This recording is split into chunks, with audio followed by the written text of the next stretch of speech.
Maxamed Saalax oo magacaabay xidiga uu ugu jecel yahay inuu garoon la galo.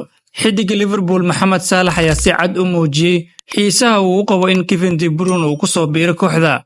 Isagoo yiri waan u haynaa meel uu ka ciyaaro Liverpool. Hadalka Saalax ayaa yimid xilli warar suuqa kala iibsiga ay sheegayaan in Kevin De Bruyne oo 33 jir ah uu ka tagay Manchester City xagaagan kadib 10 sano oo uu kooxda u soo ciyaaray. Inkastoo aan la hubin halka uu u socdo De Bruyne, hadalka Saalax ayaa kiciyay hadal hayn ah inuu u wareegi karo Liverpool. Labada ciyaaryahan waxay mar soo wada mareen kooxda Chelsea, balse weligood islamay ciyaarin kulan rasmi ah. Saalax ayaa horey u sheegay in De Bruyne uu yahay xidiga uu ugu jecel yahay inuu garoon la galo inta uu ku sugan yahay Premier League, isagoo amaanay aragtidiisa ciyaareed iyo xirfadiisa kubad qaybinta. Taageerayaasha Liverpool ayaa baraha bulshada ku muujiyay farxad iyo rajo, iyagoo qaba in De Bruyne uu noqon karo xidig muhiim ah oo khibrad iyo hal-abuur u keeni kara kooxda. Waxaa la sugayaa sida ay wax u dhacaan marka uu furmo suuqa kala iibsiga xagaaga.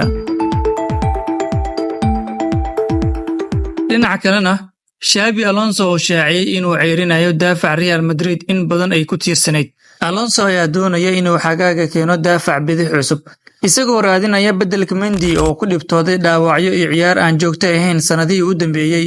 Inkastoo qandaraaska Mendy uu soconayo ilaa 2027, arrintaas ayaa ka dhigaysa in kooxda laga ceeriyo ay qaadato in muddo ah. Real Madrid ayaa xiiseynaysa Alejandro Grimaldo, balse qiimaha sare iyo da'diisa oo ka weyn 28 ayaa caqabad ku noqotay saxiixiisa. Kooxdu waxay hadda diiradda saartay laba ciyaaryahan oo kale ah.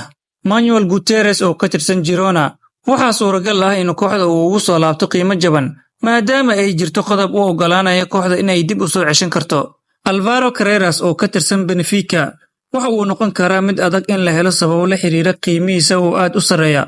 Real Madrid ayaa la filayaa inay dhawaan tallaabo rasmi ah qaado si ay u xaliso booska daafaca bidix.